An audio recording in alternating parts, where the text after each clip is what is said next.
গাজায় প্রস্তাবিত আন্তর্জাতিক স্থিতিশীলতা বাহিনীতে যোগ দিতে প্রস্তুত পাকিস্তান।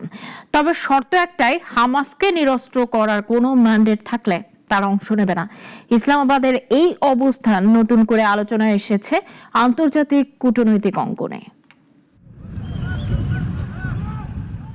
গাজায় শান্তি ও স্থিতিশীলতা ফিরিয়ে আনতে প্রস্তাবিত আন্তর্জাতিক বাহিনীতে যোগ দিতে নীতিগতভাবে প্রস্তুত পাকিস্তান। তবে স্পষ্ট শর্ত দিয়েছে ইসলামাবাদ, এই বাহিনীর ম্যান্ডেটে যদি ফিলিস্তিনি স্বাধীনতাকামী সংগঠন হামাসকে নিরস্ত্র করার কোনো ভূমিকা থাকে তাহলে পাকিস্তান এতে অংশ নেবে না।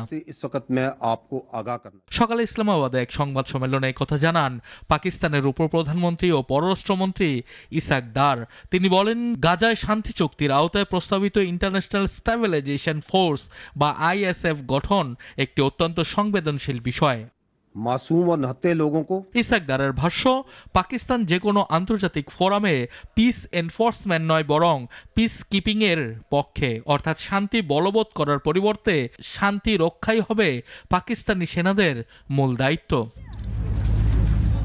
হামাসকে নিরস্ত্র করার প্রশ্নে তিনি আরো স্পষ্ট করে বলেন, এটি পাকিস্তানের কাজ নয়। তার মতে হামাসকে নিরস্ত্র করার দায়িত্ব ফিলিস্তিনি কর্তৃপক্ষ বা স্থানীয় সরকারের।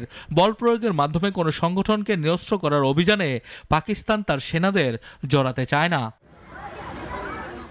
তিনি জানান, প্রধানমন্ত্রী শাহবাজ শরীফ সৈন্য পাঠানোর বিষয়ে নীতিগত সম্মতি দিলেও চূড়ান্ত সিদ্ধান্তের আগে এই বাহিনীর টার্মস অফ রেফারেন্স এবং ম্যান্ডেট গভীরভাবে পর্যালোচনা করা হবে।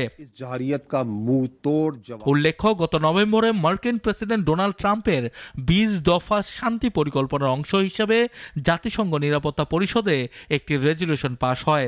পাকিস্তান সহ 13টি দেশ এতে সমর্থন জানালেও রাশিয়া ও চীন ভোটদানে বিরত ছিল। এই বাহিনীতে মুসলিম প্রধান দেশগুলোর সৈন্যদের প্রাধান্য দেওয়ার পরিকল্পনা রয়েছে। ইন্দোনেশিয়া ইতিমধ্যে 20,000 সৈন্য পাঠানোর প্রস্তাব দিলেও হামাসকে নিরস্ত্র করার বিষয়ে তারাও আপত্তি জানিয়েছে।